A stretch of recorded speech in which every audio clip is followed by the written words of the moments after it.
ಶ್ರಮ ಪಟ್ಟು ಕಟ್ಟಿದ ಗುಂಡಾ ಸಾಮ್ರಾಜ್ಯವನ್ನು ನಶಿಸಿ ನೀರಿನಲ್ಲಿ ಮುಳುಗಿಸಲು ಯಾರಿಂದಲೂ ಸಾಧ್ಯವಿಲ್ಲ. ಒಂದು ಸಲವು ಸೋಲು ಕಾಣುವ ಈ ಜನರಾಜನಿಗೆ ಸೋಲು ಕಾಣುವಂತೆ ಮಾಡಿದರಲ್ಲ, ಆ ಜಯ ವಿಜಯ. ಇನ್ನು ಆದಷ್ಟು ಬೇಗನೆ ಆ ಸಕ್ಕಿನ ಕುನ್ನಿಗಳಿಗೆ ಒಂದು ಗತಿ ಕಾಣಿಸಲೇ.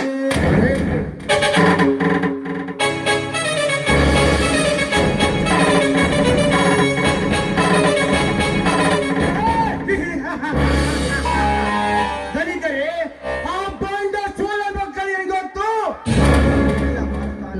ಧನಿಕರೇ, ಉಪಾಯದಿಂದ ಅವರನ್ನು ಅಪಾದಂಚಿ ಸಲಕಿಸಿ ಸಂಸ್ ಮಾಡುವಂತಾಗಿ ಕತ್ತರಿಸಬೇಕು. ರುಂಡವನು ಬುದ್ಧಿ ಬರ್ತದೆ ಆ ಬಡ ಬೀಗಲಿನ ಮಕ್ಕಳಿಗೆ.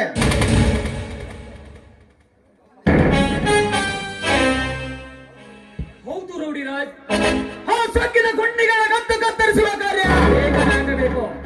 ಕಾಲು ವಿಳಂಬ ಹೋದರೆ ನಮ್ಮ ಬುಡಬೇನು ಮಾಡುತ್ತಾರೆ ಮಕ್ಕಳು.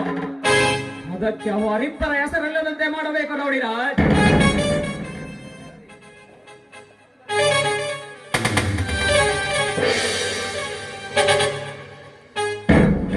ಡ್ಯಾಡಿ, ಇವರ ಮಾತನ್ನು ಕೇಳಿ ಆ ಅಜಯ್ಗೆ ಏನು ಮಾಡಬೇಡಿ. ಆ ಅಜಯ್ ನಮ್ಮ ವೈರಿನೇ ಇರ್ಬೋದು, ಆದ್ರೆ ಅವನು ನಮ್ಗೆ ಯಾವ ಅನ್ಯಾಯವನ್ನು ಮಾಡಿಲ್ಲ. ಸ್ವಲ್ಪ ಏನೋ ವ್ಯವಹಾರದಲ್ಲಿ ತಲೆ ಹಾಕಿರ್ಬೋದು ಅಷ್ಟೇ. ಸೌಂದರ್ಯ,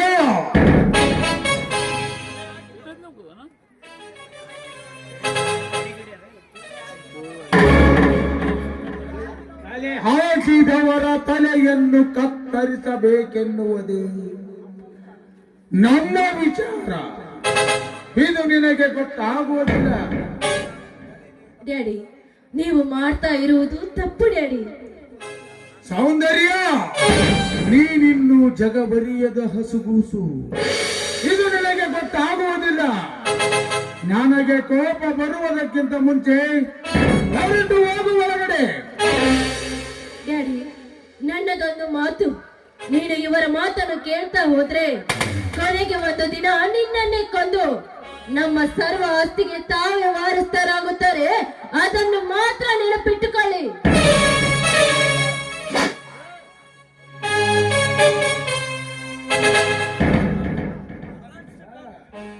ರೌಡಿರಾಜ್, ಪೃಥ್ವಿರಾಜ್, ಏಕೆ ಮೌನ? ಮತ್ತೇನು ದೈಕರಿ, ನಿಮ್ಮ ಮಗನಿಗೆ ಬುದ್ಧಿ ಕಲಿಸಿ ಅವನಿಗೆ ಯಾವುದಾದರೂ ಒಂದು ಒಳ್ಳೆ ಹುಡುಗನ್ ನೋಡಿ ಮದುವೆ ಮಾಡ್ತೀನಿ ಹೇಳಿದ್ರಿ. ಮತ್ತೆ ಈಗ ನೋಡಿದರೆ ರೌಡಿರಾಜ್, ರೌಡಿರಾಜ್, ಪೃಥ್ವಿರಾಜ್, ನೀವಿಬ್ಬರು ತಪ್ಪು ತಿಳಿದುಕೊಳ್ಳಬೇಡಿ. ಆ ಸೌಂದರ್ಯಳಿಗೇನು ಗೊತ್ತಾ? ಆ ಅಜಯ ನಮ್ಮ ನಿಮ್ಮೆಲ್ಲರ ಭೇಟಿಗೆಂದು. ಇರಲಿ ಬಿಡಿದ್ರೆ ಕರೆ, ಅವರ ಬಗ್ಗೆ ವಿಚಾರ ಬಿಡಿ. ಮೊದಲು ನಮ್ಮ ಸತ್ತುವಿನ ಬಗ್ಗೆ ವಿಚಾರ ಮಾಡಿ. ಅಜಯ್ ಸಾಮಾನ್ಯದವನಲ್ಲ.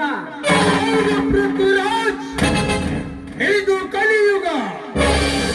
ಇಲ್ಲಿ ಯಾರು ಸಾಮಾನ್ಯರಲ್ಲ. ಸುಮ್ಮನೆ ಬಿಟ್ಟರೆ ಈ ದೇಶವನ್ನೇ ಮಾರುವ ಗುಳ್ಳೆ ನರಿಗಳಿದ್ದಾರೆ ಈ ನಾಡಿನಲ್ಲಿ. ಅಂದಾಗ ಆ ಅಜಯನೇನು ಸಾಮಾನ್ಯನಲ್ಲ. ಪೃಥ್ವಿರಾಜ್, ನಿಮ್ಮಂತ ಗಂಡುಗಳ ಗುಂಡೇಟಿಗೆ ಗುಂಡಿಗೆ ನೀಡುವ ಗಂಡೆದೆಯ ಗಂಡು ಆ ಅಜಯ. ಸಾವಿನ ಜೊತೆ ಸಾವಿರದ ಆಡೋ ಸಾಡುವ ಸರದಾರ ಆ ಬಡ ಭಿಕಾರಿ ಅಜಯನ ಮುಗಿಸೋ ದೊಡ್ಡ ಮಾತಲ್ಲಬೇಡಿ. ಲೇ ಅಜಯ, ನೀನು ಬಂದು ರೌಡಿಗಳ ಸಾಮ್ರಾಜ್ಯದಲ್ಲಿ ಅಡಿಯಾಳಾಗಿ ಆರ್ಭಟಿಸಿದ ಒಂದು ನಾಯಿ ನೀನು.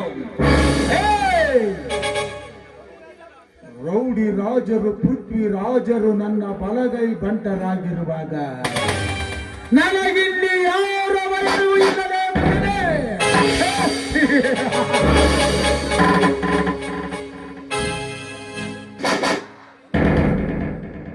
ನೀನು ದಾರಿ ತಪ್ಪಿ ಬಂದು ಈ ರೌಡಿಗಳ ಸಾಮ್ರಾಜ್ಯದಲ್ಲಿ ಅಡಿಯಾಳಾಗಿ ಆರ್ಭಟಿಸಿದ ಒಂದು ನಾಯಿ ನೀನು. ಹೇ, ನಿನ್ನ ಬಹುದಿನದ ಆಸೆಗೆ ಬಹುದಿನದ ಆಸೆ ಎಂಬ ಮರಕ್ಕೆ ಇಂದು ನೀನು ನೀರೆರೆದೆ.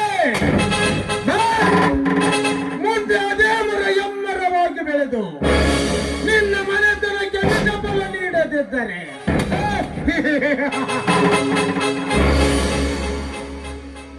ಮೇರಾ ನಾಮ್ ಧನ್ರಾಜ್ ನೈ ಹೈ.